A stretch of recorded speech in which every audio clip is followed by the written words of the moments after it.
Dnešné video som točil na brehu rieky Dunaj v meste Komárno. Nachádza sa tu jeden tzv. Blockhaus z čias prvej svetovej vojny. Blockhaus pod jednoduchším označením znamená betónový bunker a konkrétne v tomto už bolo dosť ľudí predo mnou. Takže video nie je ani tak urbexácké, ale skôr sa bude jednať o nejaký typ na výlet alebo niečo podobné.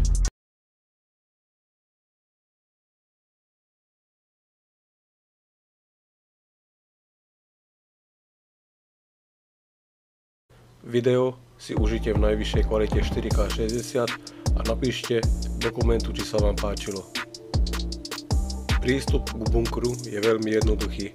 Vedie sem asfaltová cesta. Krátka chôdza po hrádzi smerom k železničnému mostu vás privedie na toto miesto, ktoré som spomínal. Miesto nie je ničím výnimočný, je to už len skôr ruína.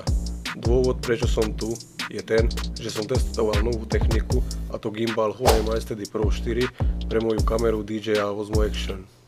Každý týždeň vám prinášam nové videá. Keď si tu nový, môžeš ma podporiť svojim odberom.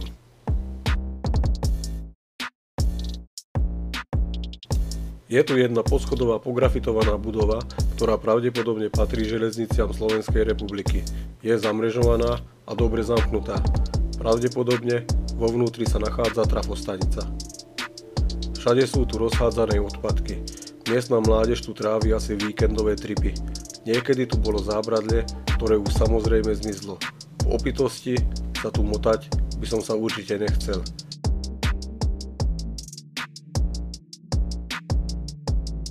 Každý kúsok steny je postriekaný.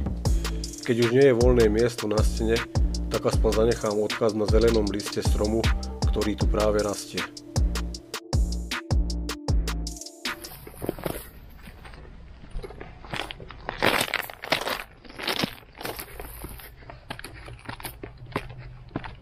Blockhausy, jednopodlažné betónové strážnice so strieľňami, boli vybudované na západnej strane železničnej trate Komárno-Komárom v priamej náväznosti na železničný most na oboch brehov Dunaja.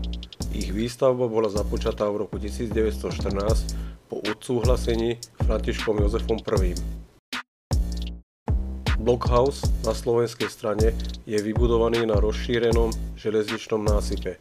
Má obĺžnikový pôdorys s vysunutými kazematami o rozmeroch cca 21x13 metrov, pričom vnútorné rozmery dosahujú cca 14x8 metrov.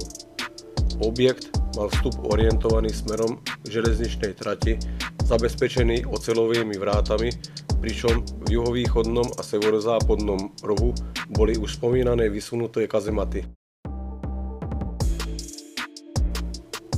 Hrúbka železobetónových stien je cca 1 meter. Na západnej strane je to cca 3 metre.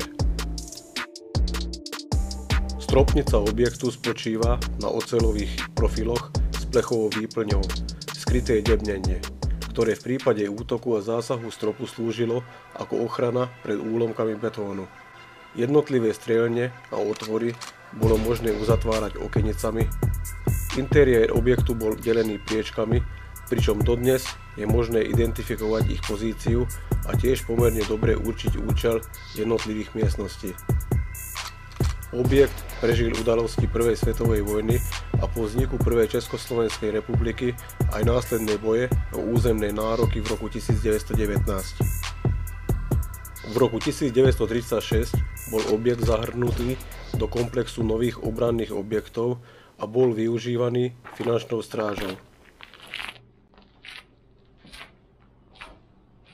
Blockhaus v Komárne je jedinou stavbou svojho druhu na území Slovenskej republiky, ale tiež aj bývalej ČSR.